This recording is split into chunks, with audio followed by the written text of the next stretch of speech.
tandur di kebun aku.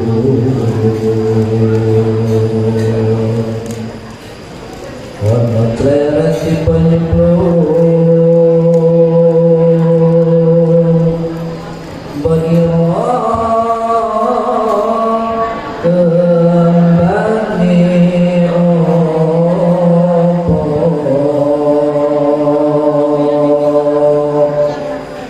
turi putih satu ning kebun aku.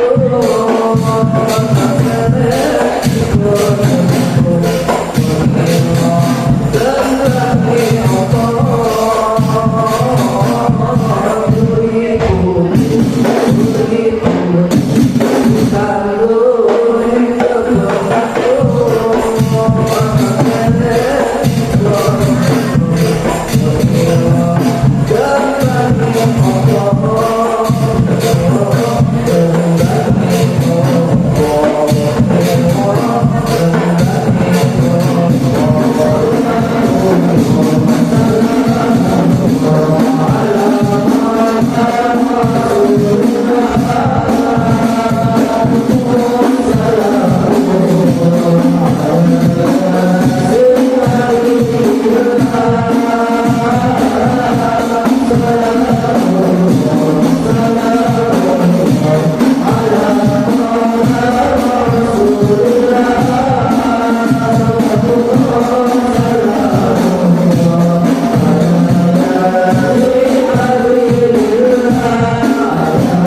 عقابها أهل الأحزاب وجعل كيد الكافرين في تبر. أشهد أن لا إله إلا الله ذو العرش رفيع الدرجات المحدث لكل الحوادث والمحدثات حكيم خبير أوجد على مراده الكائنات. وأشهد أن سيدنا محمدا عبده ورسوله المتحقق كمال الوصاف عفيف اللسان فارق الهنا سريع الانعطاف سامك القمم متعدد الهمم موقع الأقلام.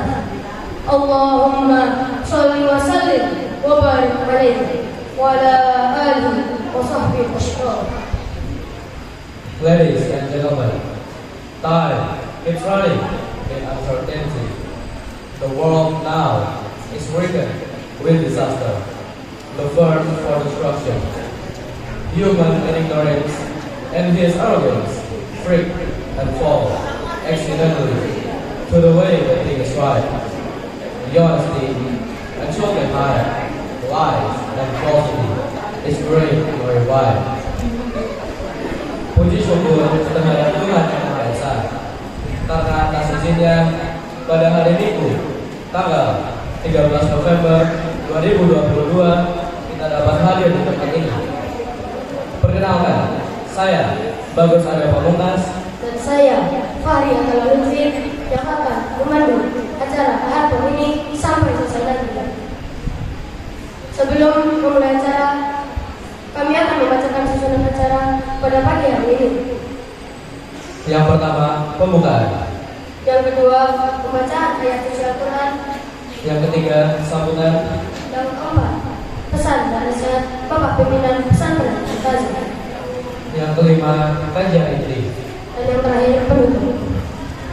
Mari kita masuk ke acara yang pertama, pembukaan. Mari kita buka acara pada pagi hari ini dengan bacaan Al-Basmalah. Masuk ke acara yang kedua, pembacaan ayat suci Al-Quran yang akan dibawakan oleh Ananda Febrian Yarda. Waktu dan tempat kami persilakan.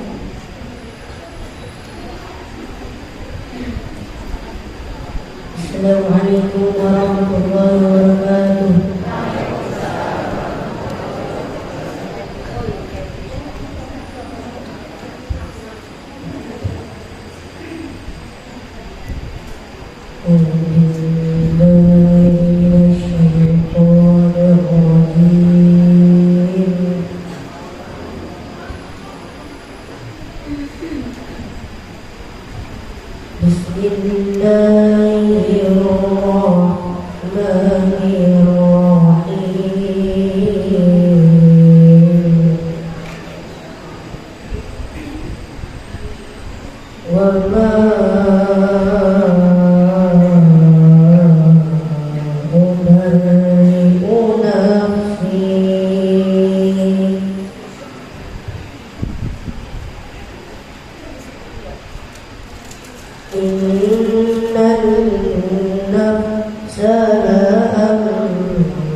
Acara selanjutnya adalah sambutan yang akan disampaikan oleh Ketua Yayasan Bapak Heri Purnomo Hadi. Pada beliau waktu dan tempat kami persilakan.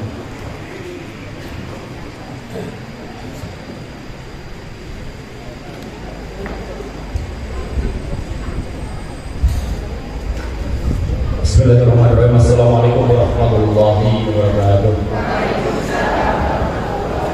Alhamdulillah hamdan katsiran thayyiban mubarakan fih. Asyhadu an la ilaha illallah wa asyhadu anna Muhammadan abduhu wa rasuluh. Allahumma shalli wa sallim wa barik ala sayyidina Muhammadin wa ala alihi wa sahbihi ajma'in. Hadat mukarramin Bapak Ibu hadirin rahimakumullah. Ingkang kinurmatan Gusti Abdul Mubahidin Tersi saking Gunung Jati, pimpinan pesantren Nurul Sakti Darul Falah di Al-Ustaz Jupri Al-Mukarram dan kehormatan Bapak Ibu sedaya jamaah pengawasan rutin Ahad Ponan pesantren Mumtazah, warga masyarakat sekitar, mugi para wali hingga putra ibu nonton ing Mumtazah. Alhamdulillah kula dherekaken dengan puji syukur kepada Allah Subhanahu wa taala dan ing kesempatan menika ini kula biasa rona dalam manten bahasanya bahasa manten halus itu jadi bisa, bahasa kawi jadi bisa, tapi mungkin jenengan mudah-mudah. Alhamdulillah kita sedang dari kaos dan ing pengawasan rutin Ahad Pon yang setiap Ahad Pon kemarin saya tidak hadir. Ini pengajian mulai jamaah Kakung Kurupati Aga sesuai mipil mungkin omongan ibu sesuai tambah pengapunten, saya masih pakai seragam kos kaki ini perlu copot ini pulau pun nonton kali kegiatan yang ini klasik banget mau nih nonton acara Car Free Day tentang alun-alun niku kegiatan penyuluh KUA se-Banjarnegara cegah stunting atau boten stunting gue bocah cilik tapi orang belum gede, pertumbuhannya orang maksimal, kuying ngerti nih kuying ya itu stunting, pergaulannya macam-macam ya, sebab bisa jadi kurang gizi, sebab bisa jadi karena bapak ibunya kemudian bojo kurang cukup umur. Papua dan Banjarnegara niku sing bocah cilik bojo niku kathah banget. Tahun ini kula kembali koordinasi kali Pengadilan Agama, kita sama kali Pengadilan Agama. Setahun itu 600 sing jaluk dispensasi bojo umure. Sebagian karena wong tuane kepengin cepet duwe mantu, sebagian karena ya itu orang pun juga mengajarkan paham. Ya, daripada dua putu orang dua mantu.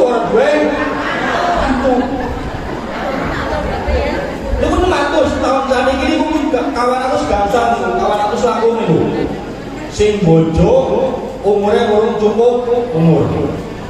Biasanya bocah dalam baik kayak dan sebagainya itu enten daerah dulu nepat tahun dulu niku sering kali orang bocah sing pengen bojo ning merga wong tuane kepengin duwe mantu kena bobatir maring alas.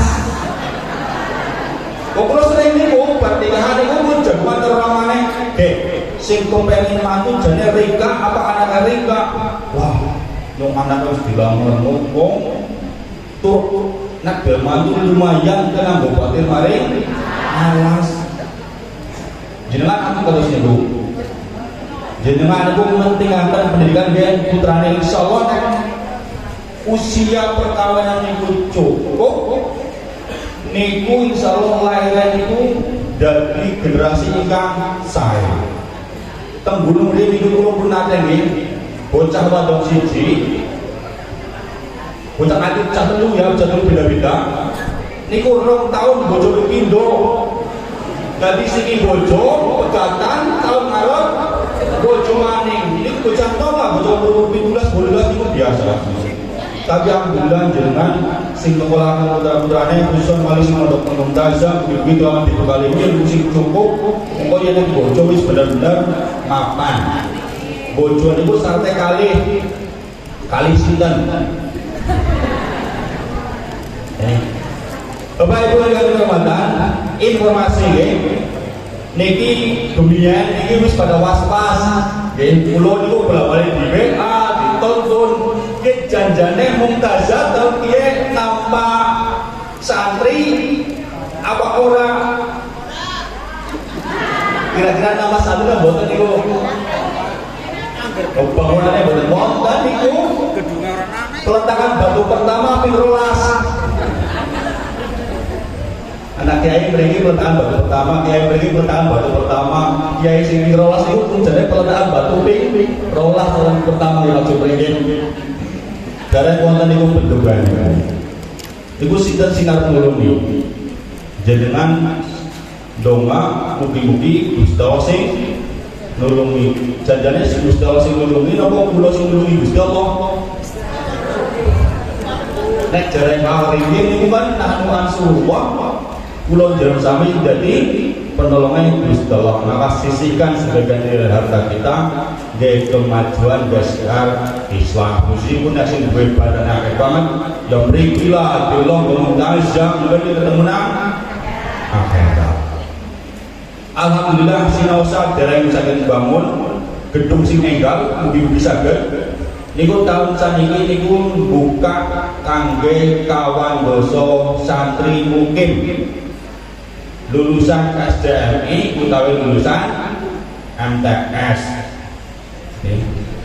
Monggo niku pun sami dibuka pendaftaran saged hubungi panitia atau konten di saged. Sing pikare niki kawulan ugi monggo nek putune jenengan tangganan jenengan tunggalen jenengan niku daftar teng mriki bisa dari sing ora tambah niku wonten sing jenengane nek jaman dhewe niku sekolah sore. Niku nami 40. Sing ora mondok sekolah teng mriki jam 3 sore ngantos jam setengah 6. Sing lulusan SDMI utawi sing wis rampung sekang TPQ. Niku TPQ niku mboten sami putune jenengan. TPQ anggar pot dikon urunan angel. Niku nggih. Niku terus mungkin sing bisa jadi mboten ketambah karena kuotanya terbatas sing daftar wis akeh banget. Mungkin yang sing kepengin tetap sekolah mumtazah dibuka sekolah sore jam 3 tekan setengah 5. Terus malih niki kula janjane ya wis urung sing takoni wong ke mumtazah kapan buka pendaftaran go santri putri. Terus ora sing diloro niku puluhan sing takon kapan mumtazah gone anak sekolah utawi pondok menerima santri putri dari genap. Harapan narung tahun maning Mungkin belum tahun lain ya buka. Jangan itu planning itu rencana wis mateng banget. Pantun jenengan sedaya juru donga, yo dongane yo bandane nggih sami-sami ngedekaken pesantren Mumtazah. Pesantren sing kula pun ate matur nggih. Napa sing ditokaken wong tua, nggo mondokaken nang Mumtazah niku ora sebanding karo ilmu sing ditambah.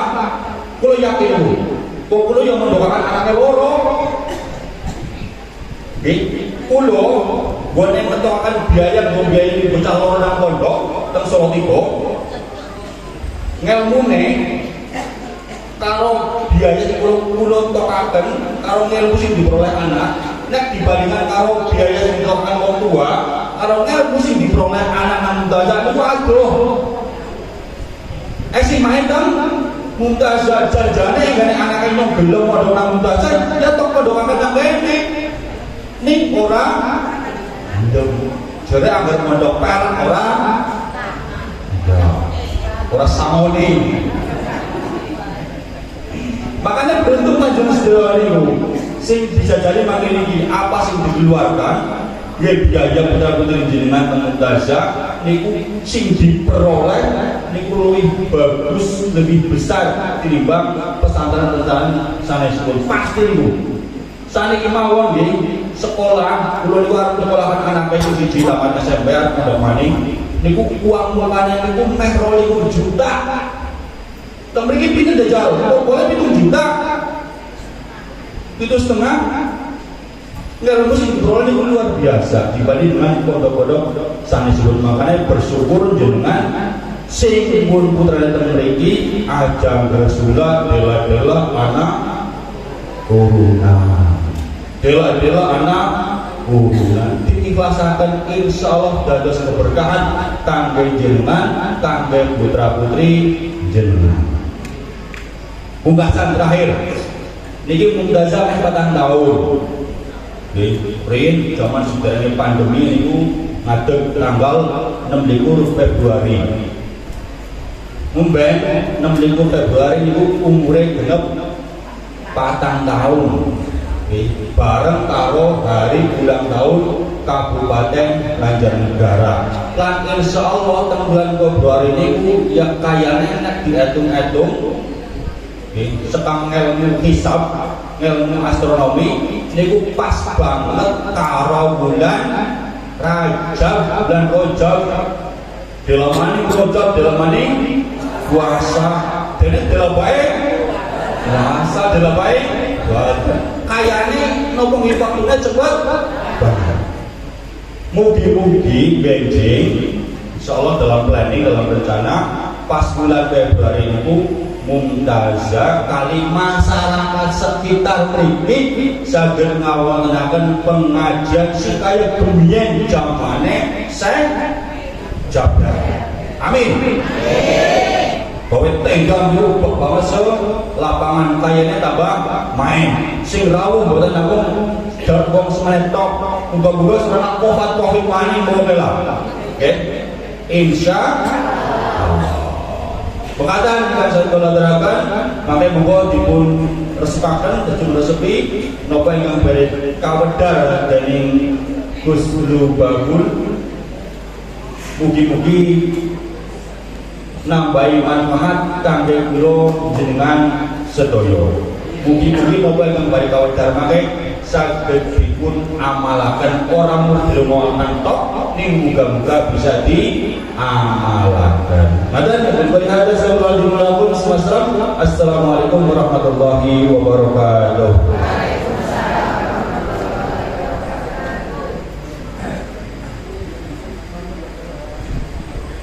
Selanjutnya adalah pesan dan nasihat yang akan disampaikan oleh pemimpin Pondok Pesantren Mumtazah PNJ. Waktu dan tempat kami persilakan.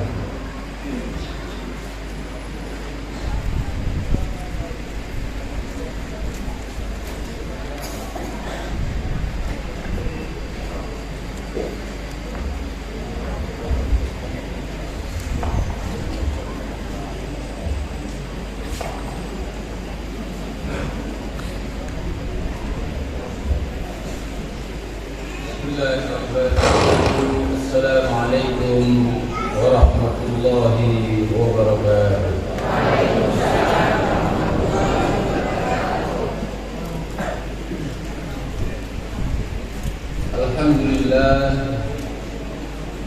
Alhamdulillahi rabbil alamin wa bihi nasta'inu ala umuri dunya waddin.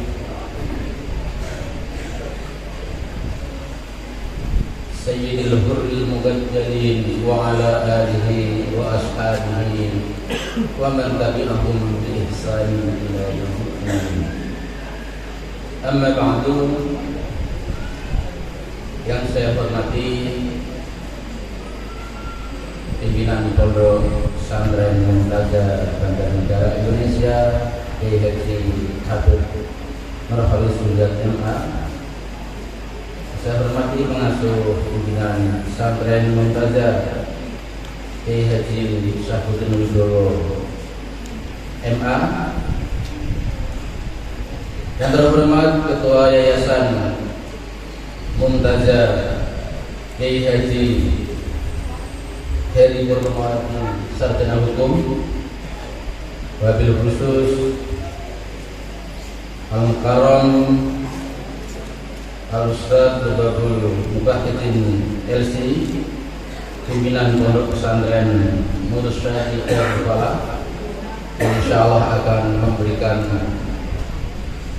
wejangan kepada kita semuanya untuk menambah kekuatan lahir batin demi memperjuangkan anak generasi yang kelak semoga mendapat izin Allah menjadi solehah abid.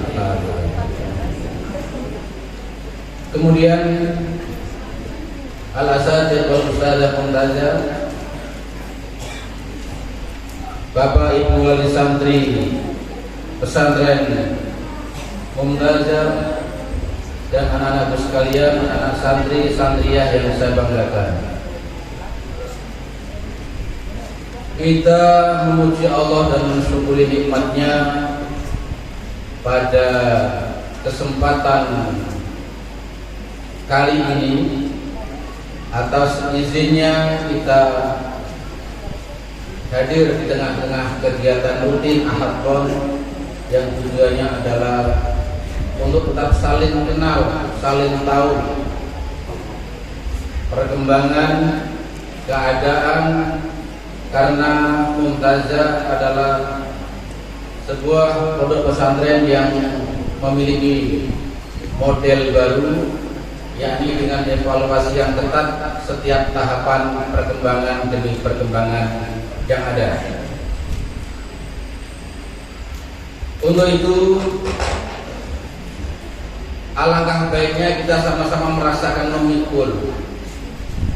Satu waktu dalam perjalanan saya pribadi pernah ditelepon dihubungi oleh salah seorang kiai yang kebetulan saya menitipkan memondokkan putra putri saya di Al-Quds, di Tahfidzul Quran di Jawa Barat itu setelah ujian.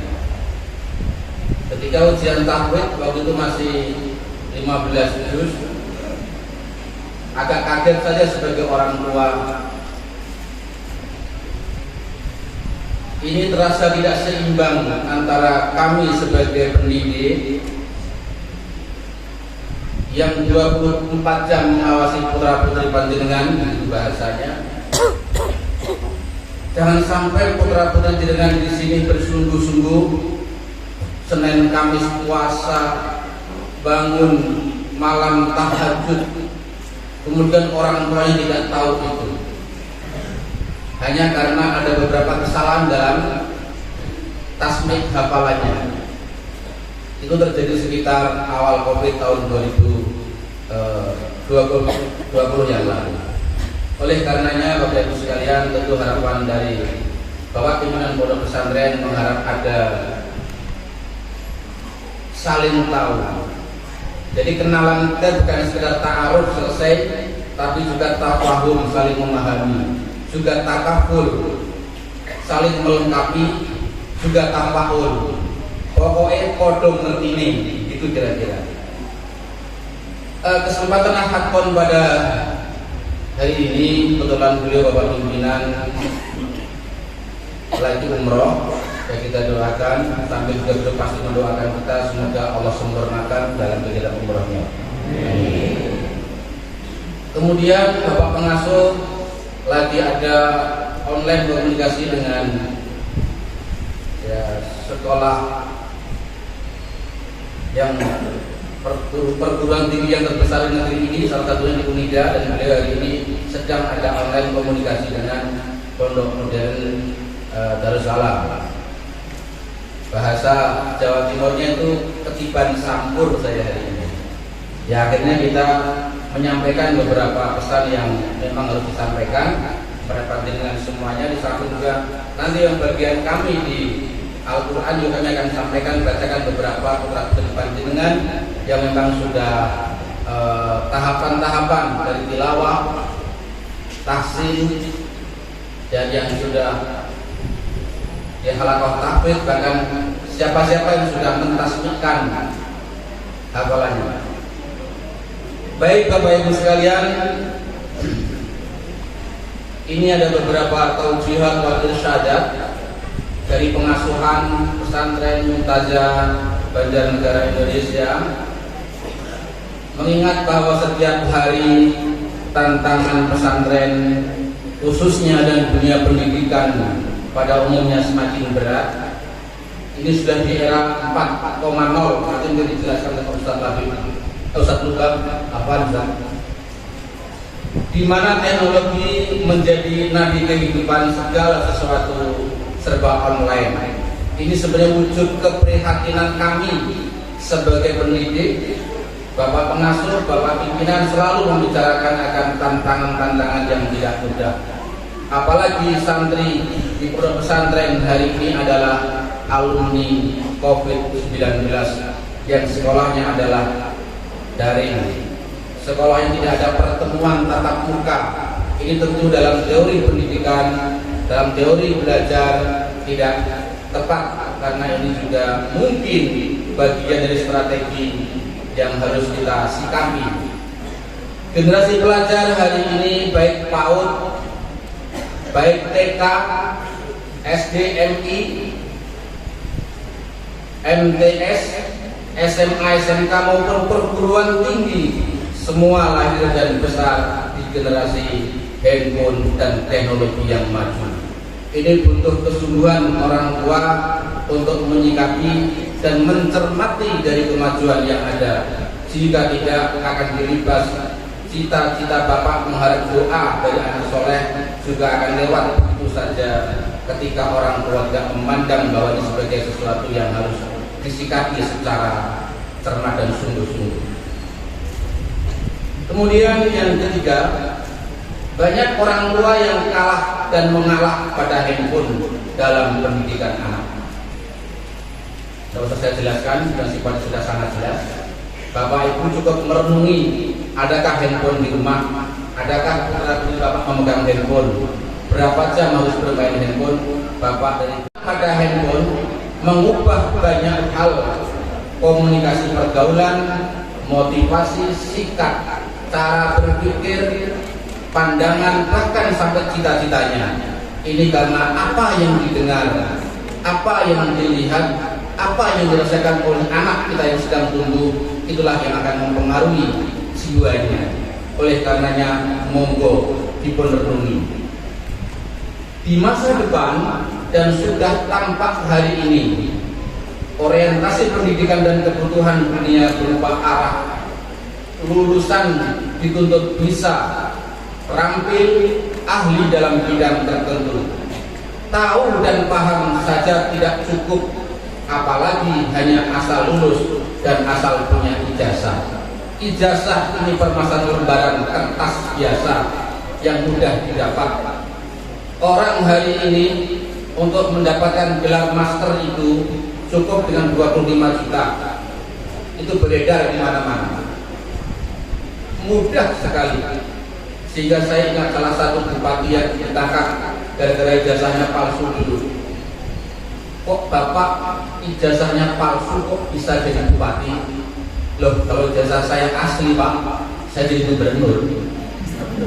Ini kan asli politisi jawaban seperti itu. Cerdas lah kira-kira. Kemudian orang tua banyak yang tidak memikirkan anaknya, apalagi jika ada ujian akhir tahun, lulus dan tidak ditentukan oleh sekolah. Kita tahu Bapak Ibu sekalian, hari ini di mana semua sekolah ibaratnya menjamurnya sarjana pendidikan yang ngantri. Pada 2014 yang lalu kami mendirikan lembaga pendidikan di Sumbawa itu, ya kami beri nama SMK Al-Kahfi, ya SMK berbasis pesantren. Saya menemukan satu kejadian yang luar biasa. Ini Gus Lubang dan Pak Ketua Yayasan. Ada orang tua datang menghadap ke saya, Ustaz Jubri, anak saya sudah 2 tahun ini menganggur. Sarjana nggak enak dilihat tetangga. Apakah ada meja dan kursi yang cukup untuk duduk anak saya di sini?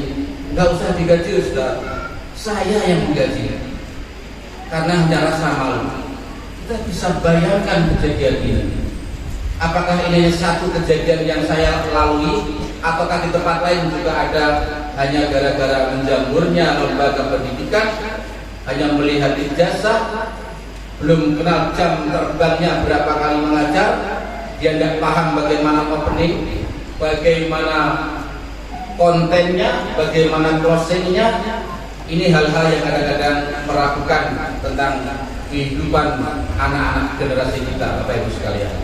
Ya disinilah kemudian Mumtazah mencari model dari berbagai referensi. Beliau sendiri Ustaz Afid Julian di Mesir, beliau di Sudan, dan di berbagai lembaga pendidikan dengan bersungguh-sungguh mencari formula pendidikan, bagaimana anak-anak benar-benar mendapatkan pendidikan yang beradab sesuai tuntunan Al-Quran. Banyak di mana-mana juga, tapi kadang-kadang belum sesuai dengan apa yang diharapkan oleh masa depan kehidupan kita di era yang serba digital ini. Kemudian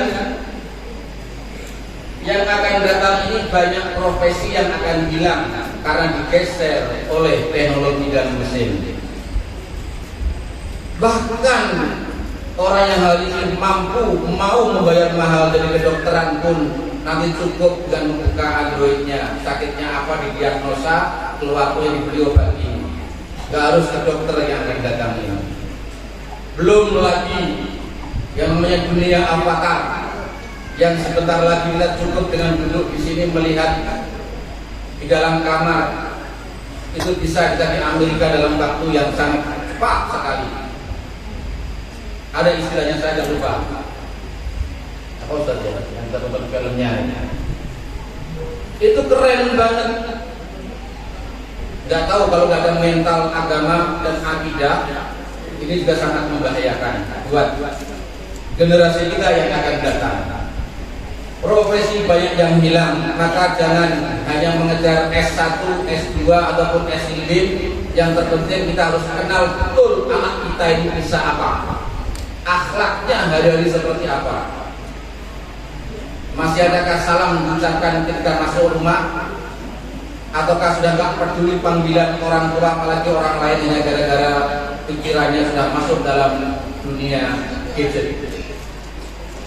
Kemudian dunia bisnis banyak yang ambruk, omset perdagangan banyak turun, daya beli rendah, pekerjaan banyak, orang yang menganggur dan menumpuk.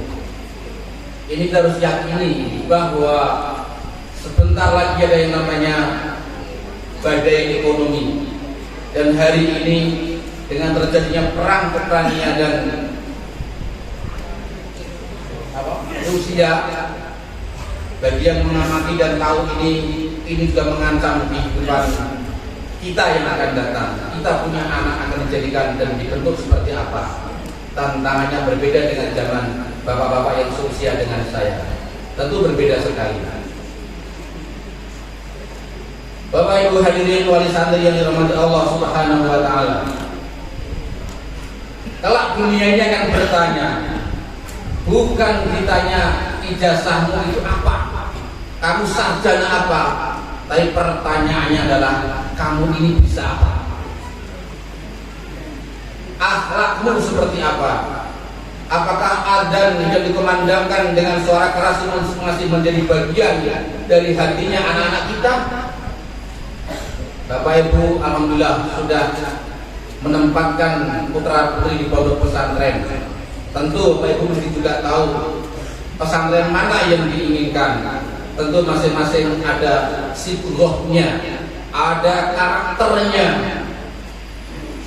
Kalau Gontor, Dunia Mu'alimin Al-Islamiyah, pendirinya menginginkan sekian banyak alim, sekian banyak guru seluruh Indonesia, dan hari ini alhamdulillah Allah ijabah sudah 36.000 santri Gontor yang tersebar. Tentu karakternya karakter Gontor yang sudah disusun oleh pendirinya. Mungkin kita kenal juga yang namanya Lirboyo, Sido Giri, dan masih banyak di Indonesia ini dengan sigoh karakter masing-masing. Tentu Mumtazah akan hadir dengan dirinya Mumtazah yang membidik di mana 4 hal yang sangat penting, yakni adab, kemudian Quran, bahasa, dan kompetensi. Kenapa kemudian anak-anak tidak hanya menghafal Al-Quran selesai? Al-Quran dihafal sangat bagus. Setiap huruf yang dibaca bernilai ibadah dengan 10 pahala, 10 kebaikan. Dalam hadis demikian, alif lam mim wala aqulu alif lam mim harfun walakin alifun harfun, lamun harfun, wa mimun harfun. Ini sebuah rangsangan yang luar biasa anak-anak kita belajar Al-Quran.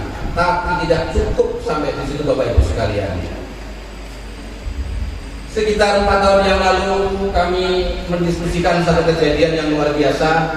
Satu pondok pesantren itu karena ada santri yang hafal Quran dengan baik, dan juga ada santriyah yang hafidzah dengan baik.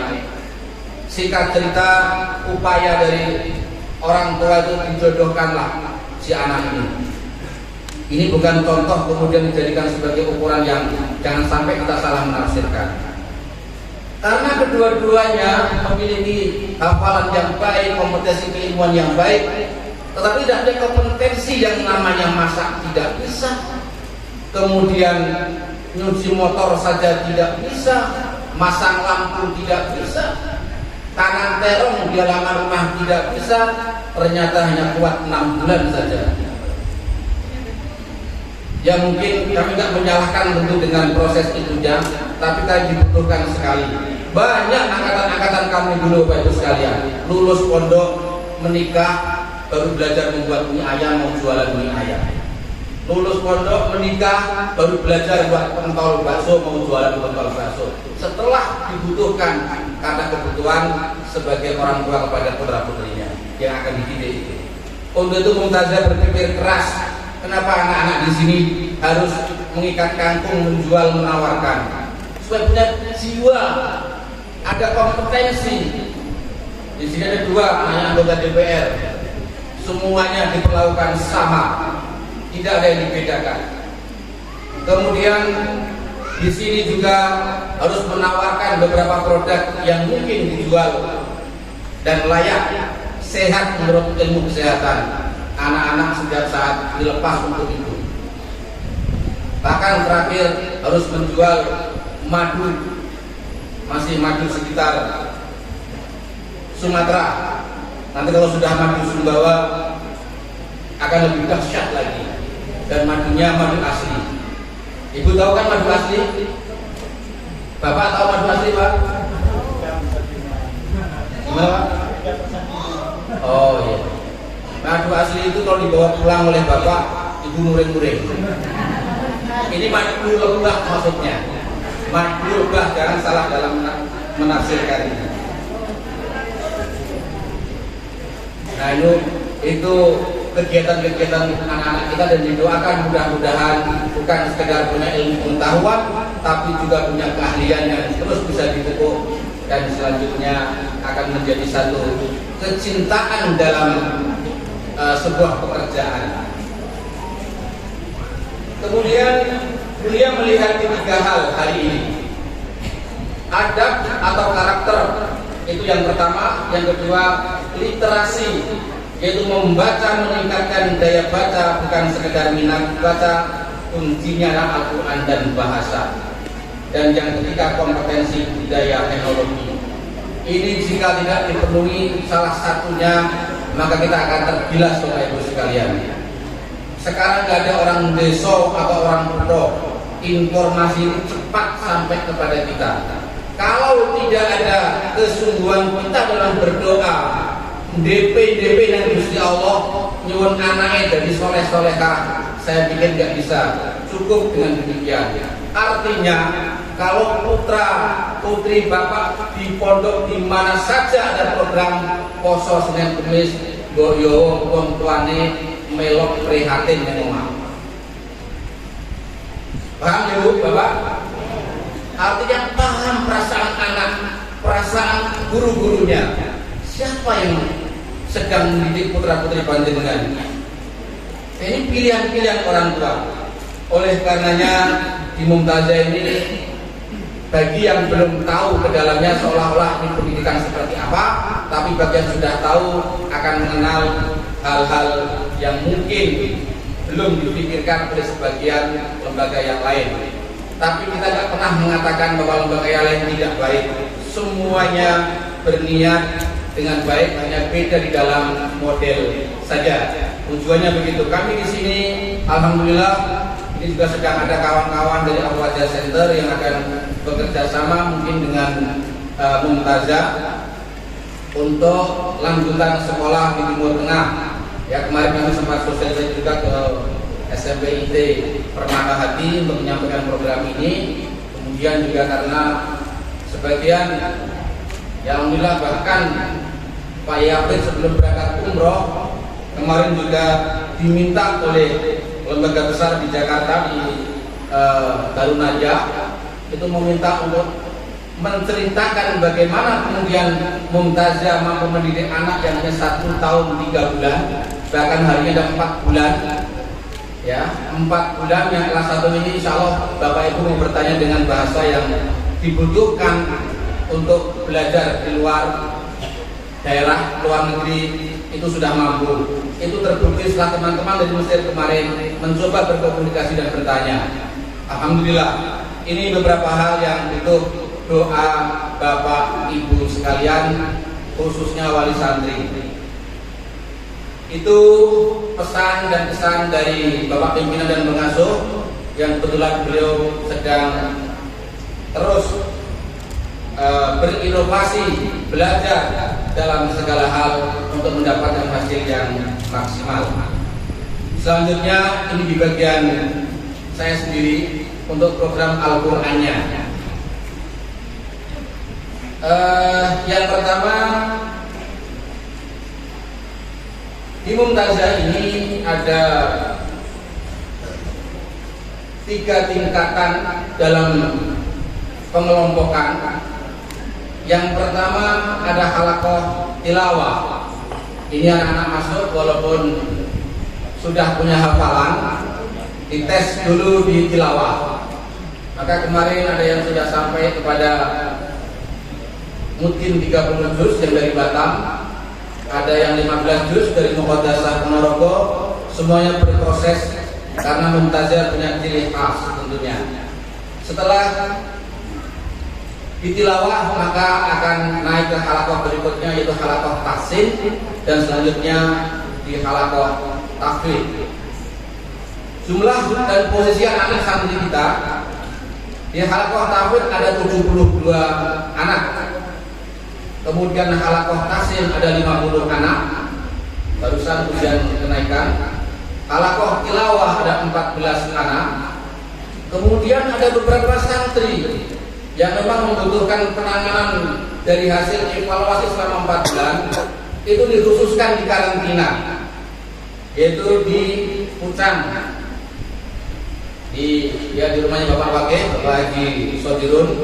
Itu dibuat rumah Quran karantina yang hari ini semuanya hadir. Alhamdulillah, yang dari kelas 1C kebanyakan sudah berjalan kurang lebih 20 hari. Rencana 2 bulan di karantina, ada 20 santri. Kemudian ada lagi yang di karantina agak jauh, yaitu di karantina di Bogor berjumlah 14 santri. Ini upaya-upaya yang kami lakukan. Bagaimana kemudian kalau anak ini dengan bi'ah atau lingkungan yang kurang tepat, kita pilihkan lingkungan agar dia bisa ada akselerasi atau belajar yang lebih tepat sesuai dengan rasa yang dibawa oleh anak-anak kita. Sehingga jumlah total santri kita ada 170 santri dengan kaptingan dan bagian-bagian yang sudah kami sebutkan. Bapak Ibu sekalian, kemudian kami akan membacakan beberapa anak. Ini bukan untuk riak, tapi mohon doa panjenengan. Kalau jenengan mendoakan orang lain, doa itu akan kembali kepada jenengan sendiri. Itu pun kami ajarkan kepada anak-anak kita. Nak, kamu doakan temanmu yang masih berat belajarnya. Anak-anak kelas 1B, doakan teman-temanmu yang di kelas 1C.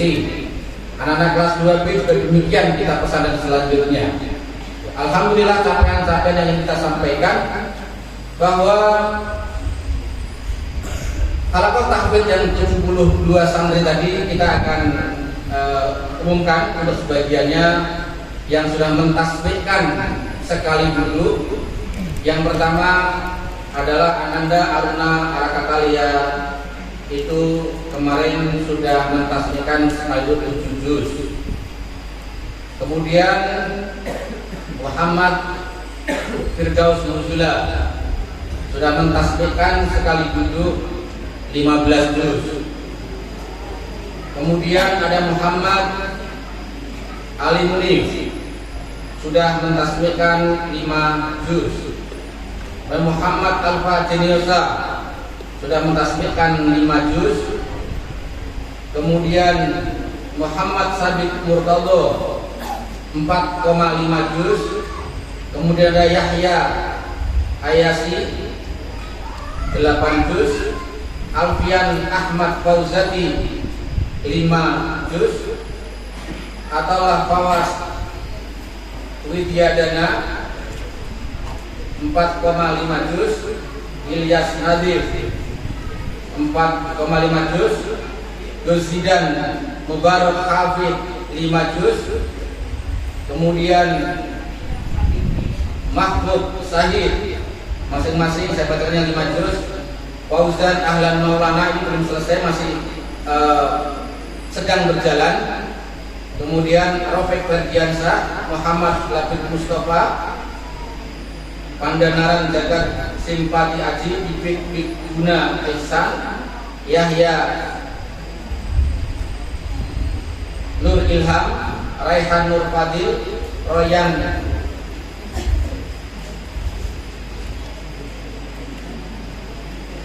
Khazin, Tajdan Elsako dalam proses dalam pekan ini, mudah-mudahan lancar semuanya. Dan kemudian yang selanjutnya di kelas 2, karena memang ada yang datang ke sini sudah membawa hafalan, yaitu Ma'am Sarafi di santri dari Malang sudah mentasbihkan 10 juz. Kemudian yang akan menyusul di bawahnya kelas 2 ada Mujib Nasrid Murtado. Kemudian Ilmi Royan Nafis, ini hari ini menyelesaikan tadi 5 juz untuk sekolahnya, dan insya Allah akan berproses pada pekan depan, pada bulan depan untuk tasmih sekali dulu. Muhammad Arkan Muhadda, Purwan Muhammad Syafi, Sakif Abiyu Wijratullah, Abdurrahman Faiz At-Taqi, Fawas Akmal Insani. Ini Al-Fatah Hafid, ini kelas 1 dari Batam yang memang sudah selesai 30 juz. Kemarin terbaru menyetorkan 10 juz, dan anak ini setiap hari menyetorkan 1 sampai 1,5 juz setiap hari untuk murojaahnya. Alhamdulillah semuanya putra putri Bapak juga akan sampai ke sana nantinya.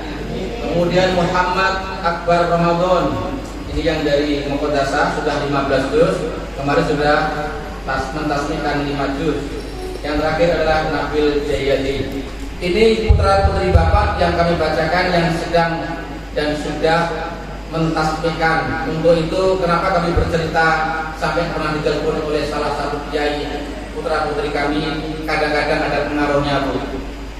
Anak sudah sungguh-sungguh tapi di rumahnya kadang-kadang kurang. Ini yang membuat kadang-kadang anak juga berat di sini. Ngantuk terus, coba dibangunkan, nggak bisa bangun-bangun. Karena saya berpikir, jangan-jangan orang tuanya juga sedang ngantuk juga di rumah. Itu yang kadang bayangan saya. Nah ini untuk renungan kita bersama.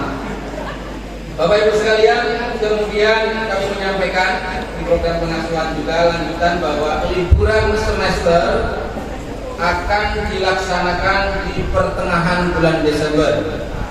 Nah, tentu sebelum liburan itu nantilah tempat kompetisinya putra putri Bapak yang sedang saya bacakan, yang sedang setoran ini. Untuk itu, kalau tiba-tiba tidak boleh liburan, sudah tahu masalahnya Bu ya, sudah paham lah kira-kira begitu. Butuh doa panjenengan. Pokoknya niat sedekah di mana saja demi ya Allah mudahkan anak-anak saya yang sedang menghafal Quran. Kalau ada dosa-dosa saya ya Allah, kok sehingga anak saya berat belajar, susah menghafal, saya mohon ampun ya Allah. Adukan demikian kepada Allah. Kemudian untuk program-program kelas 3, ini yang pertama program terdekat kelas 3 yaitu ke Pare, kurang lebih 1 bulan. Ini upaya untuk meningkatkan, karena ada satu kampung bahasa demi untuk meningkatkan bagian anak kita tentang bahasa. Insya Allah akan kita kirim untuk belajar lebih dekat tentang kampung bahasa yang ada di Pare, Kediri, Jawa Timur. Menyusul kemudian setelah dari sana program lanjutan dari Pare ada Daurah Quran Itonul Balaghah di pesantren Pesona Quran di Lampung. Nah ini memang Jer Basuki Bowobeyo ya, Jer Basuki Bowobeyo. Kalau istilahnya itu ing ngarsa sung tulodo, ing madya mangun karso tuturi harinda. Jadi jangan sampai ing ngarsa ngumbar angkara, ing madya ngumpulake arto, tuturi anggrobati. Nah ini berbahaya ini. Ya, nanti dibapain kita bahas. Kelas 3 ini kelas 3 akan menjadi asisten pengajar setelah selesainya daurah Quran. Artinya kemarin sudah selesai untuk kitab tarbiyah wa ta'limnya yang biasanya di Pondok Gontor diajarkan selama 6 tahun. Di sini oleh Bapak Pengasuh, oleh Ustaz Safruddin Wibowo, itu ditata sedemikian rupa dengan manajemen pendidikan, mengukur waktu, kekuatan dan anak-anak. Ternyata dalam 2 tahun 4 bulan ini sudah khatam tarbiyah wa ta'lim dan sudah ada amaliyah tadris. Maka kita akan ingat bagaimana seorang waliullah, saya katakan begitu, seorang Imam Syafi'i di usia 13 tahun sudah mengajar. Itu lucunya kadang-kadang, wahai Syekh Imam Syafi'i, kenapa kamu gak puasa? Saya belum balik, tapi 7 tahun hafal Quran, 13 tahun sudah mengajar di Masjidil Haram waktu itu. Demikian juga di Pondok Modern Gontor itu, Pak Kiai Imam Zarkasi itu mulai 16 tahun mendirikan pondok pesantren. Saudaranya dikirim ke Padang Panjang untuk belajar dan menuntut ilmu. Pada saat beliau menyatakan, "Kon beliau, dulurku, ilmuku wis entek iki." Setelah 10 tahun mengajar dari 1926 di 1936 baru dimulailah sistem baru dengan mengadopsi pengajaran pendidikan yang ada di Padang Panjang. Ini Bapak Ibu sekalian yang bisa saya sampaikan, sehingga anak-anak kita nanti akan punya jam terbang mengajar. Yang tergambar adalah anak-anak kita harus punya track record mengajar. 1 jurus 1000 latihan akan lebih baik daripada 1000 jurus hanya sekali latihan. Itu tidak berguna. Maka di Mumtazah ini anak-anak harus sudah mulai memahami cara metode mengajar yang baik dan benar menurut kajian yang sudah disimpan disimpulkan oleh Bapak Pimpinan dan Bapak Pengasuh kita di Mumtazah ini. Demikian yang bisa saya sampaikan, kurang lebihnya mohon maaf. Sekali lagi doakan Mumtazah, bondo bau pikir lek perusak nyawani pisan itu untuk digotor, tapi di sini juga tetap ingat bahwa Mumtazah perlu dibantu, Mumtazah perlu dibela dan diperjuangkan. Terima kasih.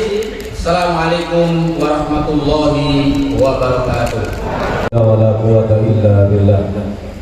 Wassalatu wassalamu ala Rasulillah Sayyidina Muhammad bin Abdullah wa ala alihi wa sahbihi wa man tabi'ahu amma ba'd.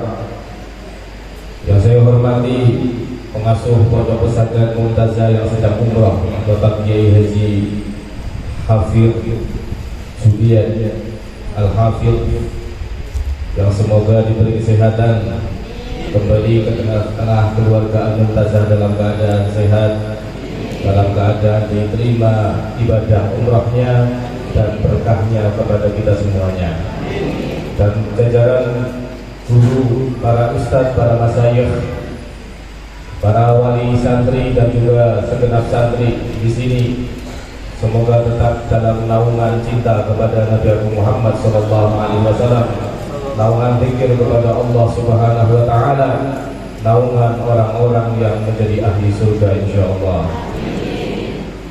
Sebelum saya berbicara, biasanya ini ngaji sampai jam berapa, Bu?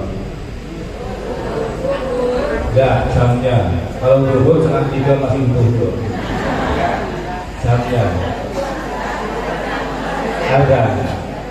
Kalau sama Ustaz Hafidh itu sampai ada. Kalau adanya jam berapa di sini? Setengah 12.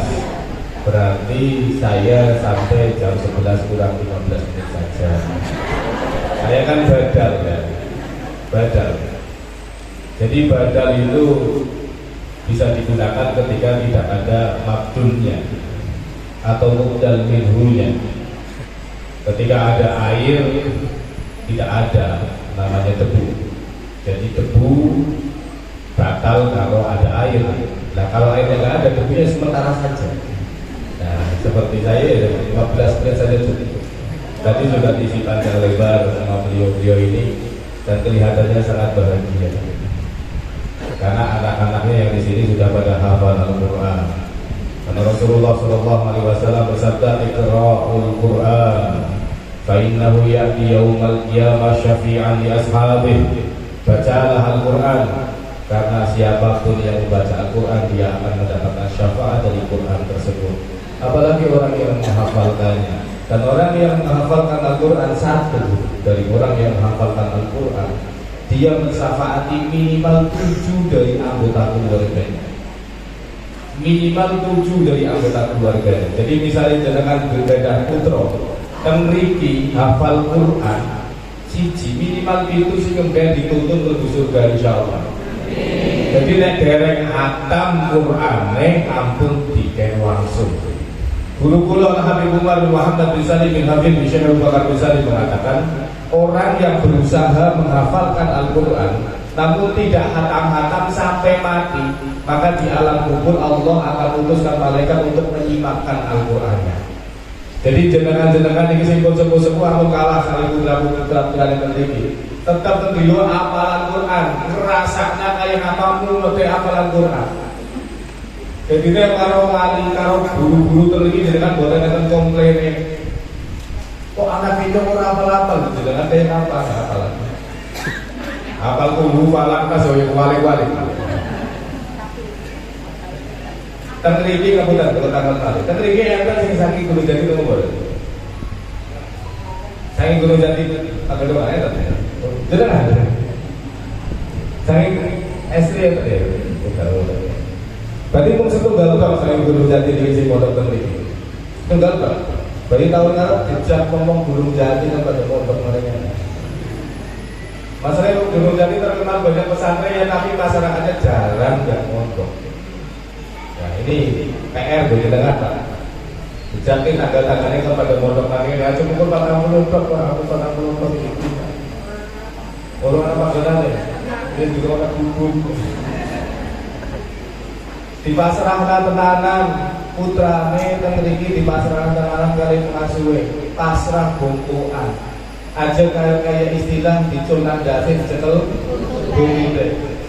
Dulu Amirul Mukminin Harun Ar-Rasyid bin Muhammad Al-Mahdi bin Abdullah Al-Hadi bin Abdullah Al-Mansur bin Muhammad bin Ali bin Abdullah bin Abbas bin Abdul Muttalib bin Hashim bin Abdul Manaf bin Qusay bin Kilab bin Murad bin Ka'ab bin Lu'ay. Hafal betul ini. Amirul Mukminin Harun Ar-Rasyid, mungkin jenengan nanti ini Harun Ar-Rasyid.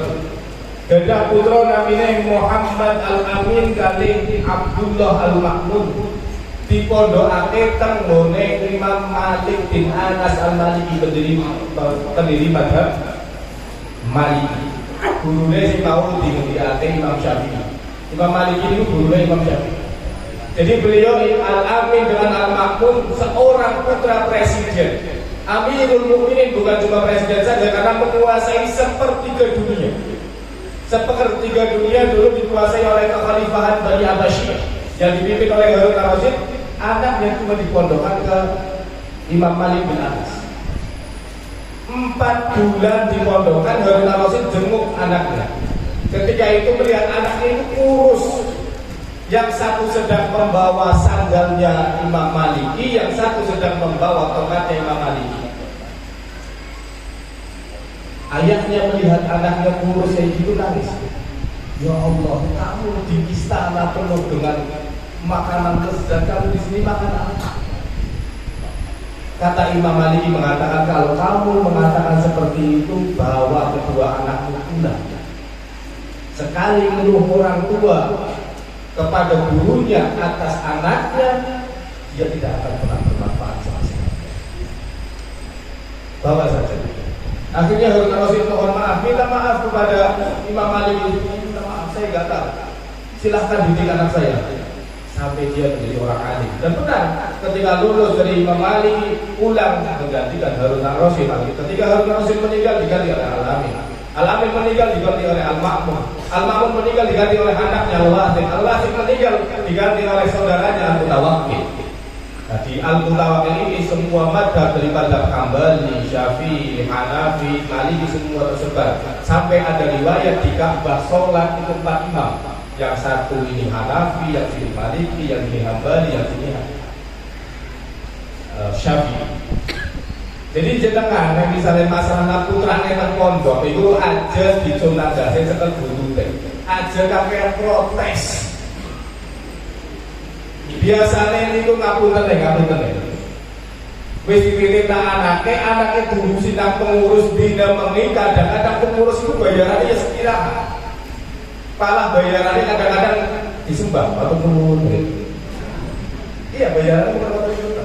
Tapi wali santri boleh protes sakenane dhewe. Iku ngalamat nek anake pondok penting digawa baik. Karena bertahun-tahun di pondok pun akan sia-sia karena yang namanya memondokkan anak, mengajikan anak itu harus melewati 3 komponen yang harus kuat. Yang pertama, gurunya harus lempeng. Lempeng ya apa? Tenanan guru, ngalim tenanan, serius tenanan, mikiri tenanan, santrinya diangkremi tenanan. Yang kedua, santrinya juga harus lempeng. Belajar itu tenanan. Dan juga wali santrinya juga harus lempeng. Kira-kira jangan nanti protes atau betul pengurus ini. Nanti komplain atau betul? Nanti sing kita letih ngurusnya. Jadi kalau misalnya menyerahkan anak kepada pengasuh dan pasrah bahwa berarti gampang. Insya Allah anak-anak yang jenengan ketik ini boten kados anaknya Harun Ar-Rasyid. Orang urus kereta ini orang mana? Ketemu resik-resik di mana yang perlu enak-enak. Jadi macam itu ya. Intigo, ketemu padanya. Jadi orang semarang Amin Al-Makmun, padahal jenengan yang Harun Ar-Rasyid. Harunan.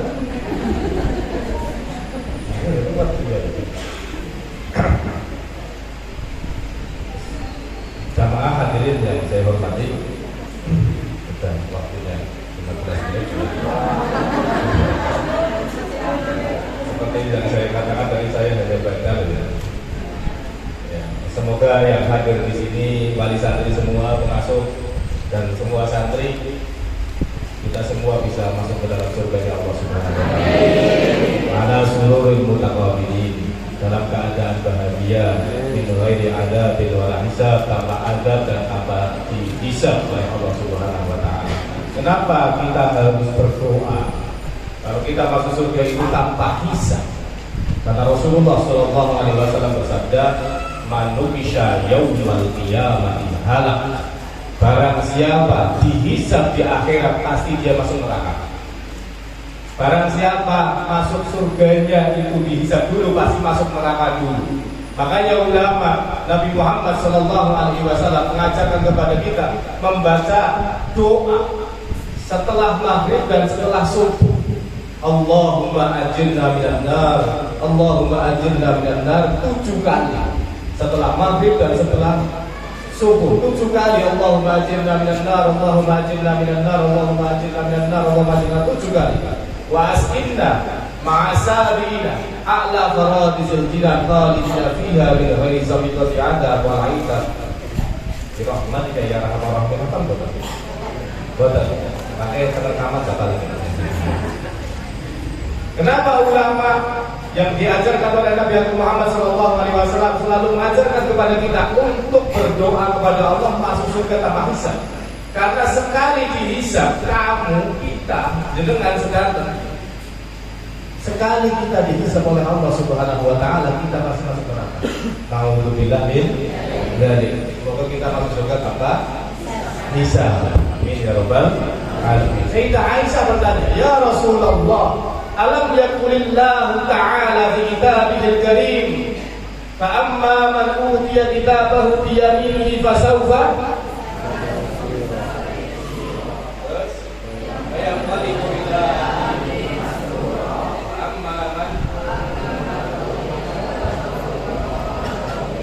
sawfa yad'u thubura wa yasla sa'ira innahu dhanna ala inna rabbahu apa? Jangan bukan sampai enggak. Bukan sih kalau kita besar. Ya Rasulullah, bukannya Allah Subhanahu wa taala mengatakan dalam Al-Qur'an, orang yang diberi kitabnya dengan tangan kanannya, dia dihisab dengan mudah, dan kalau diberi kitabnya dengan tangan kirinya atau dari belakangnya, dia akan mendapatkan hisab yang pedih dan susah. Bukannya Rasul Allah mengatakan seperti itu ya Rasulullah. Kemudian Rasulullah mengatakan innama dzalika 'arad. Itu hanya presentasi saja. Itu cuma presentasi saja. Maksudnya apa? Orang yang dihisabnya mudah, maksudnya tidak dihisab sama sekali. Semoga kita termasuk orang yang bisa bayasi. Amin ya rabbal. Terus bagaimana kita itu bisa masuk surga tanpa dihisab? Tentunya kita harus mengenali dulu siapa dan sifat-sifatnya orang yang menjadi ahli surga. Rasulullah SAW bersabda, "Ala ukhbirukum bi ahlil jannah kullu utulin, ala ukhbirukum bi ahlil jannah kullu dhaifin mutadha'af, law aqsama 'ala Allah la abarrahu, ala ukhbirukum bi ahlin nar kullu utulin jawabin mustakbir." Rasulullah SAW bertanya kepada sahabat, apakah kalian tahu saya beritahu siapa ahli surga? Jangan kalian nggak tahu betul. Rasulullah mengatakan, kullu dhaifin mutadha'af, lau aqsama 'ala Allah la abarrah. Yaitu mereka orang yang lemah yang dianggap tidak ada. Mereka adalah orang lemah yang dianggap tidak ada, tetapi sekali berdoa kepada Allah Subhanahu wa taala, Allah pasti langsung ijabah. Yaitu siapa mereka? Mereka adalah ketika orang yang berkumpul seperti ini, kalau hadir gak dianggap, kalau gak hadir juga gak dipertanyakan. Ketika ada walimah dia gak diundang, kalau diundang ngapain sih? Foto. Tapi lawang sama Allah abang. Tapi ketika dia berdoa kepada Allah Subhanahu wa taala, Allah langsung ijabah. Itu ahli surga. Maksudnya apa? Orang yang hatinya itu tidak ada rasa takabur dan tidak ada rasa ingin dianggap. Kadang orang ini duduk di pengajian atau di sebuah perkumpulan, namanya nggak disebut aja cewek. Itu namanya ingkang kula hormati ini nggak disebut cewek. Wah, aku orang sebut. Kemudian ala ukhbirukum bi ahli nar. Maukah kamu saya kasih tahu tentang siapa maksud ahli neraka itu? Sahabat mengatakan, bala ya Rasulullah. Kemudian Rasulullah mengatakan, kullu utulin jawadil mustakbir. Setiap orang yang kasar kalau ngomong, keras kepala, pelit metitil, sombong. Jadi wong nek kasar ngomongane, atos sirai, maksudnya atos sirai orang belum ngalah, nanti salah orang belum ngalah. Otul, jawab, pelit metitil. Kon urunan nang pondok. Misalnya ya Pak, pemerintah itu bilang, ayo urunan, urunan gorengan. Dijawab nih, naik jangan los berarti mau menuju surga. Jawab itu, umat bilang, mustakbir, orang yang sombong. Di dalam Al-Quran, Allah Subhanahu Wa Taala menyifati orang yang memusuhi Nabi Muhammad SAW dengan kata utul. Siapa utul ini di dalam Al-Quran? Dalam Al-Quran surat Nun, Allah Subhanahu Wa Taala mengatakan, wala tuti'ul lahallafin mahin hammazim masya'in binamim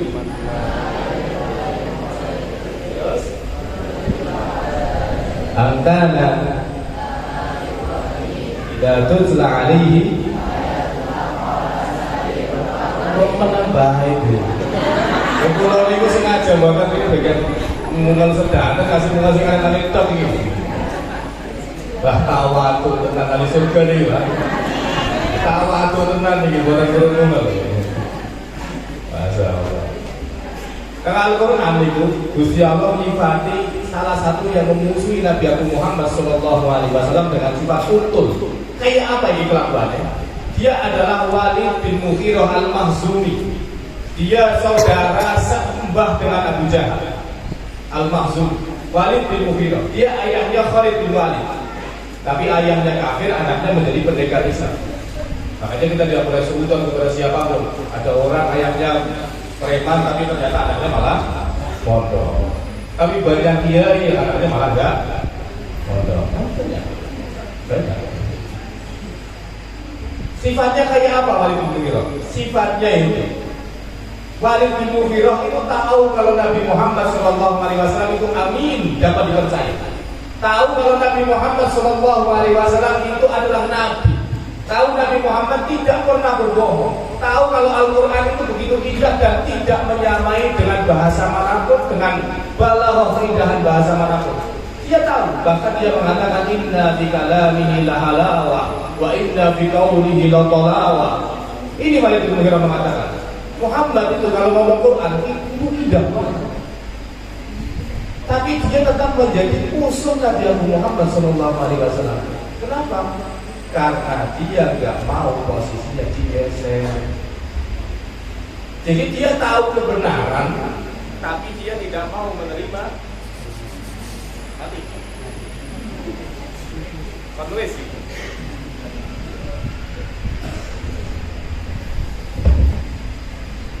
pun ini pun mati balik pun ini. Jadi dia tahu kebenaran ini Walid bin Mughirah, tapi tidak mau mengikuti Nabi Muhammad SAW. Mengiyakan saja tidak mau. Karena apa? Karena takut posisinya digeser. Mungkin ya, mungkin buat contoh sekarang di sini.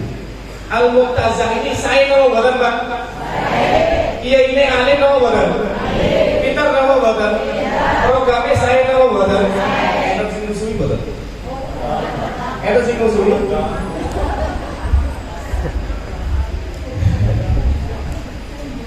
Ngerti nek sebuah pesantren, TPQ, kajian-kajian pasti mengajarkan kebaikan, apalagi di dalamnya digaji Al-Quran, apalagi di dalamnya menghafalkan Al-Quran, pastinya baik. Sudah diketahui gurunya itu lulusan luar negeri. Kadang-kadang lulusan luar negeri itu sesat. Kanjeng Nabi itu orang luar negeri loh. Itu orang dalam negeri sesat itu. Di muslim bahkan Pak. Di muslim itu sifat utul. Ngerti barang bener tapi dimusuhi merga apa? Emoh digeser. Kata mboten itu. Niku sifat utul. Tahu kebenaran tapi sombong gak mau ikut karena takut digeser. Imam Abdul Wahab Asy'arani mengatakan dalam kitab Lawaqih, beliau mengatakan seperti ini. Saya itu geli, rasanya gedeg. Nek weruh seorang syekh yang santrinya ngaji ke syekh yang lain, cemburunya seperti cemburunya seorang perempuan yang mati. Ya kan ada sedih batu dulu tadi. Ada belum? Buatan. Ya mau baik. Mau baik buatan. Mau baik ya. Jadi cemburunya itu melebihi orang perempuan yang dimati. Jadi nek misalnya santrinya kasih ngomong dia itu, wah langsung. Atau ngomong dia jamaah lebih akeh. Wah ini jamaah tambah akeh ya, mau akeh gitu. Nah itu sih ngapa dia mereka jadi berkurang ini. Itu utul seperti kelakuannya Walid bin Mughirah. Semoga kita terbebaskan dari sifat itu agar kita masuk surga tanpa hisab. Kemudian ciri-ciri ahli surga selanjutnya saya akan menyebutkan 3 ciri-ciri walaupun ciri-cirinya banyak.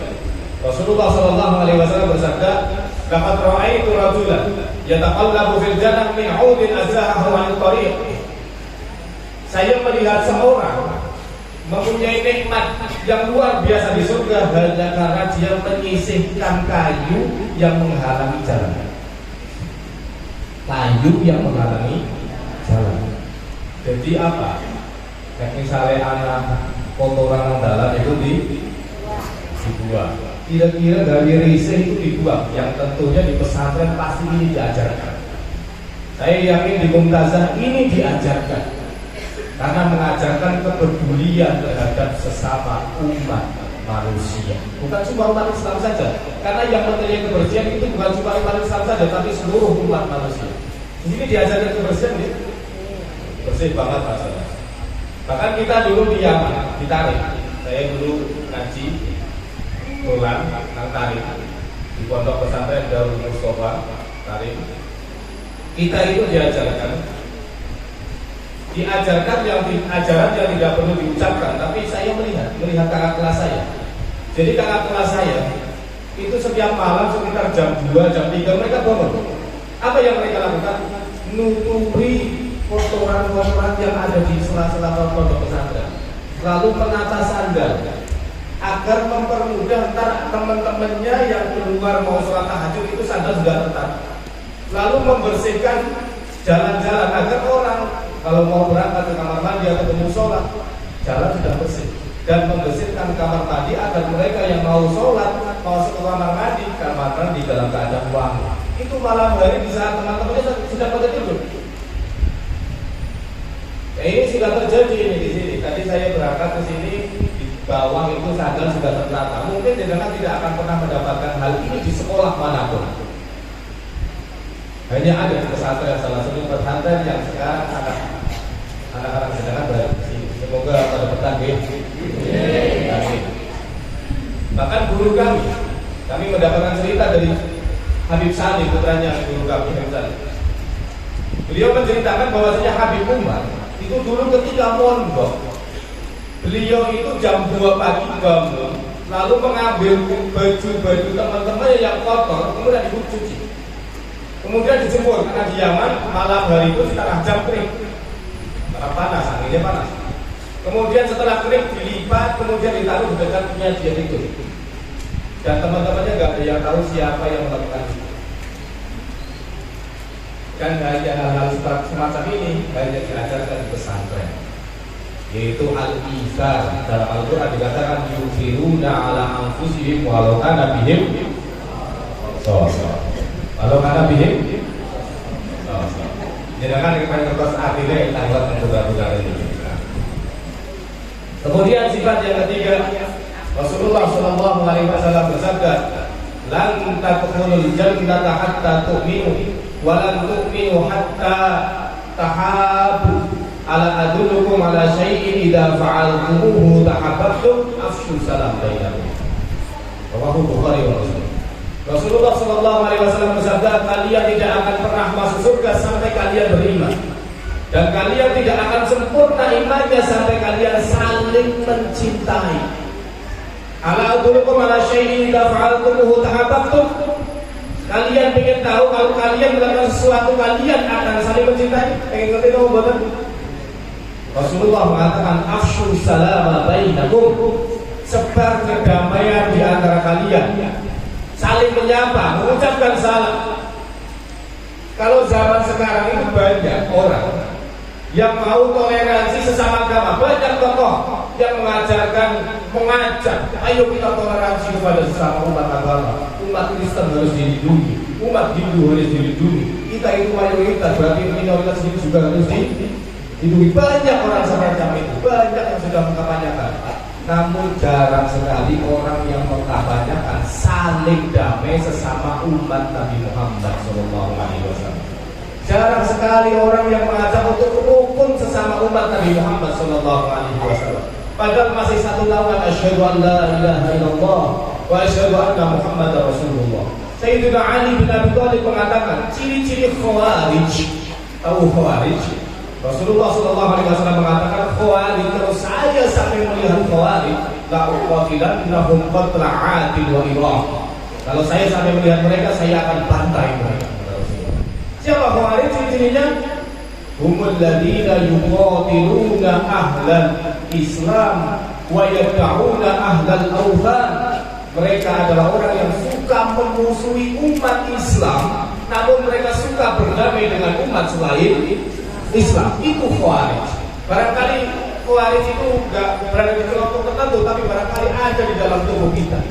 Kita mengoreksi diri kita sendiri. Kadang ya, mohon maaf, ada orang pakai baju, pakai kemeja, pakai dasi, pakai jas, pakai celana. Ada orang mengatakan itu enggak Islami, malah sholat pakai kayak gitu. Padahal jelas-jelas sholat. Ada orang pakai jubah, pakai imamah, pakai gamis, mengatakan teroris, Arab-Araban.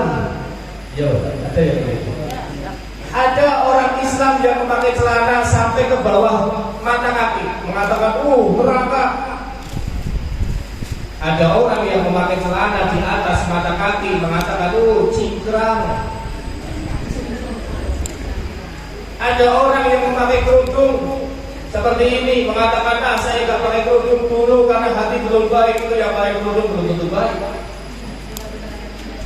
Ada orang yang pakai cadar, dikatakan teroris, ninja. Ada orang yang berangkat tahlilan, dikatakan tidak, masuk neraka.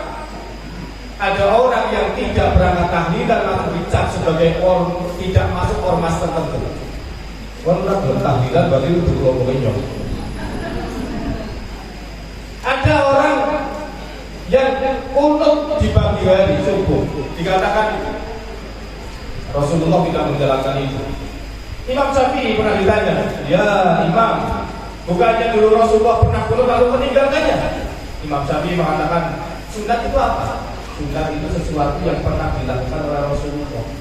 Berarti kalau Rasulullah pernah melakukannya, berarti sunat terus. Seperti Senin Kamis, apakah Rasulullah puasa Senin Kamis terus? Enggak. Tapi orang yang puasa Senin Kamis terus sunatnya? Sunat. Berarti tidak. Karena Rasulullah pernah melakukannya. Tapi ketika ada orang yang sekali saja gak kunut langsung dianggap bukan mengikuti ormas tertentu. Enten tahu betul. Bahkan orang itu ada yang lebih takut meninggalkan kunut daripada takut meninggalkan subuh sekalian. Ada orang yang lebih takut tinggal tahlilan daripada tinggal sholat. Hanya karena khutbahnya ada yang satu kali langsung dicap. Wah, buat kelompok kita. Ada yang khutbahnya 2 kali, wah, tidak mengikuti ajaran Rasulullah SAW. Kapan kita mau berhenti dari perdebatan semacam ini? Kita itu sudah terbiasa dengan perdebatan, perbedaan. Dalam Al-Quran saja ada berapa qiraah Al-Quran? Yang Yang masyhur ada berapa qiraah? Ada berapa qiraah dalam Al-Quran? 7 qiraah. Madhab ada berapa? Ada 4. Dalam madhab Maliki, dalam madhab Syafi'i itu Allahu Akbar seperti ini. Dalam madhab Maliki Allahu Akbar. Dalam madhab Syafi'i Bismillah itu dibaca keras. Dalam madhab Maliki Bismillah dibaca sir. Dalam madhab Syafi'i qunut itu setelah rukuk. Dalam madhab Maliki qunut sebelum rukuk. Dalam madhab Syafi'i iftirash duduk ayat akhir itu seperti itu dengan duduk itu. Tapi kalau dalam madhab Maliki duduk iftirash duduk ayat akhir itu seperti duduk ayat awal. Dan itu biasa saja berjalan. Nah, kalau kita selalu bermusuhan dengan sesama agama Islam, kita dalam satu nama la ilaha illallah Muhammad Rasulullah sallallahu alaihi wasallam berdebat. Kita masih berdebat seperti itu, masalah jenggot, masalah bakuke, ireng, masalah cingkrang, masalah cadar, masalah dasi, masalah celana dan yang lain. Mau sampai kapan jenengan seperti itu? Padahal dunia seperti yang tadi dikatakan semua sudah maju. Jenengan isi pikirna cingkrang kalau jenggot gede, batu gede, sikil gede, duit sing tuku ya duit gede. Lu kok sampai sing repot? Kapan jenengan sesama umat Islam itu bersatu dalam la ilaha illallah Muhammadur Rasulullah sallallahu alaihi wasallam? Pulau mawon riyen pas diundang Ustaz Hafiz Julian pas isi teng Andalusia. Wangsul itu ada beberapa tokoh angkatan pulau. Gus, jenengan isi teng Andalusia buat kelompok kita. Terus kelompok siapa? Mungkin ini aku isi kene ini. Mungkin ada yang protes mana? Muntah sesat Gus. Sesat. Gimana umat Islam akan maju kalau misalnya ada orang yang mendirikan seperti ini dimusuhi? Gimana Islam akan maju ketika ada TPG gak dibantu? Maka jenengan-jenengan ini wali santri membantu pikiran, tenaga, semuanya membantu. Dan juga kalau misalnya ada orang-orang yang mungkin tadi kantor, jangan diam saja. Dalam Al-Quran dikatakan wajadilhum billati hiya ahsan. Kalau ada orang mengkritisi kebaikan dari orang yang buruk, maka kantor dengan kebaikan, lawan dengan kebaikan. Kemudian yang paling terakhir, Rasulullah SAW mengatakan, siapa yang mereka orang yang ahli surga tanpa hisab? Humul ladina la yarqun wa la yastarqun wa la yatatayyarun wa ala rabbihim yatawakkalun. 4 sifat itu. La yarqun wa la yastarqun wa la yatatayyarun wa ala rabbihim yatawakkalun. 4. Pertama, la yarqun, tidak berobat. Wa la yastarqun, tidak minta obat. La yarqun, tidak mengobati. La yastarqun, tidak berobat. Wa la yatatayyarun, tidak tatayyur. Kemudian tawakal kepada Allah. Jadi kan nanti berobat bukan? Nanti kau bagi obat. Nanti tatayur nopo bukan? Kita tatayur. Misalnya kalau tak berlaku kalau banteran, anak piring tinggal, oh disuruh dalam pinggir, yo tinggal, sekarang itu. Maksudnya layar pun tidak berobat, maksudnya apa? Tidak percaya bahwasannya pengobatannya yang menyembuhkan, tapi yang menyembuhkan adalah wala yastarqun. Maksudnya tidak berobat, maksudnya apa? Ketika berobat tetap percaya yang menyembuhkan bukan obat dan dokter, tapi Allah. Tidak tatayur. Tatayur itu dulu ketika ada guru gagak, orang-orang beranggapan kalau sebentar lagi ada yang mati. Itu namanya tatayur. Ketika ada orang tabrakan, bilangnya gara-gara dia nikah di bulan Muharram, di bulan Surga. Padahal ya wong sing tabrakan nikah bulan Syawal ya bilang akeh ndi wong sing tabrakan wong nikah tabrakan kudu tabrakan wonge tapi tabrakan motor. Nah nikah tabrakan akeh ndi sing nikah tabrakan nang bulan Syawal karo nang bulan Syawal. Cuma bulan Syawal, tapi orang-orang masih ngomong itu kan. Iya. Kadang-kadang yang ngapuran ya ngomong percaya banget itu nang tikungan ngetik, nek orang ngetik kok malah ngetik dine kaget. Nek ngetik dine kaget jenengan malah kesurupan buat. Coba sampai saat ngetik itu sampai kita ngapa soman. Cuman saya bocoran. Nate kerja rusuhan. Nek misalnya kerja jangan kenal. Belum nate ya belum nate masalah. Jadi tatoyur itu seperti itu tatoyur. Jadi misalnya anaknya sampean pelayon dulu ngomoi iku gara-gara pelayon. Ngapa jalan-jalan aku yang gede-gede wis? Kulo. Uji sudah pinggirnya kayak ngapain akhirnya nek Gusti Allah orang resana digampingi ya orang resana pecah ya ngapain gara-gara piring udah 10.000 jalan-jalan ke anak jadi psikologi jadi enggak gara-gara gelas siji kok jalan ke anak berarti lebih mulia gelasnya apa anaknya misalnya jenengan anak kita berangkat di tamunan motor di situ anaknya wah, gara-gara kok banter, padahal wong sing nganggo pin motor 20 km per jam ya bilang-bilang sih. Kecelakaan. Wong paling-paling kan kabus kalau inali. Tapi banter kabus nek sendok inali tayo kan. Tapi pasaran kabel kan bisa langsung ngatur. Itu rasanya laki-laki. Wa la rabbihim yatawakkal. Ada berapa umat Islam yang masuk surga tanpa hisab? Rasulullah mengatakan sab'una alfan. 70.000 sahabat dari 100.000 dari jenengan masuk nombolan dalam riwayat Bukhari Muslim itu 70.000 dalam riwayat Tirmidzi dan Abu Dawud mengatakan wa ma'a sab'ina alfan sab'una alfan bersama 70.000 lagi maksudnya apa? 70.000 kali 70.000 berapa? 70.000 kali 70.000 berapa? Berapa?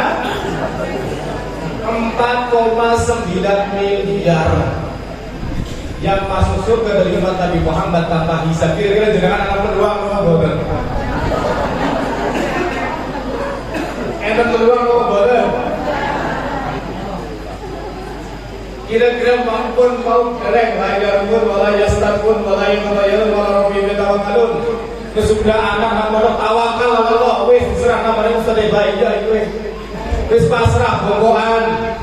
Liburan rapat Bali ora masalah. Boleh itu. Niku tawakal itu. Bukan ini di rumah bukan bilang ya. Dan di rumah bukan kamu di jorma. Di rumah Bu. Utuhnya kan bersih-bersih kadang-kadang ya. Tabungnya ya pada rapi-rapi berarti kan di rumah. Wahasayatul masalah hasaya dirobbi dan 3 cawukan dari cawukan Gusti Allah sing mlebu surga tanpa hisab. Jadi 4,9 miliar kalau telung cawukane Gusti Allah. Jangan kira-kira ada peluang apa boten itu. Melu sing 4,9 miliar apa sing dicabuk. Nek sing dicabuk cepak-cepak karo wong alim. Cepak-cepak karo wong saleh sing duwe sanad maring Kanjeng Nabi Abu Muhammad sallallahu alaihi wasallam. Misale anak wader, anak gondoke. Nek gondoke cepak wader, agi ditung gondoke ditung. Nggih boten. Anak cebong. Misale kok nang Blumbang Grameh. Waktu Grameh dihitung cebonge kena ora? Ya kadang-kadang kena. Tapi nek coba ngadoh dengan Grameh, kira-kira diarah orang itu. Ya bulan nek jenengan iku ya sing semangat kaji ngene iki aja mukul aku kerja gareng delik.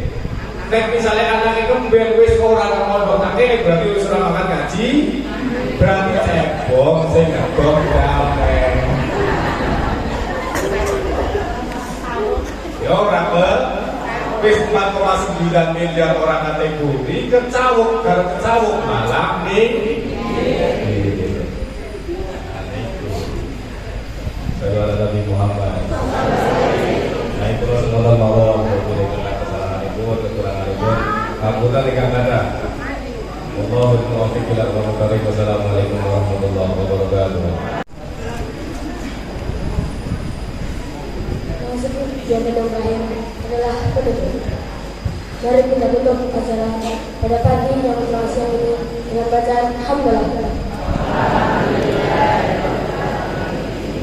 Wassalamualaikum warahmatullahi wabarakatuh.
Thank you.